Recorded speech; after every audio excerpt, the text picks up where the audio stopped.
Naaday ko'y Anderson inyong adula. Isti, siyatong. Kung matsambahan, dakog bukol inyong agtang. Yung nani ra ang pagdula. Simple lang kaayo siya, no? Dili na ka magkinahanglan pa og daghang load.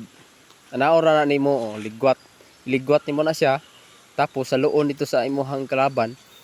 Tapos di masalo igon ang imuhang pulan. Ana pag maigo, ikaw na pud ang abal. Tapos imo na putong saluon ang iyang giligwat. Ana ra siya kadula. Simple ang imuhang dula nga buhaton. Pag maigo nimo na siya, ikaw na pud ang ligwat. Puli-puli lang mo ligwat. Tapos maningkamot nga kusgon nimo og ligwat aron ikaw maka-score. Baligtew ana, baligtew. Imo na siyang hapakon. Ana, hapakon nimo og otro para madubol. Paningkamutan nimo apsa nimo na siya ana. Kung asa taman mo na diha ka makakuha og score kana. Ug sukod kag ihap sa imong score o mao na o 7 8 ang imong score. Nanakay 8 pesos ang imong daon.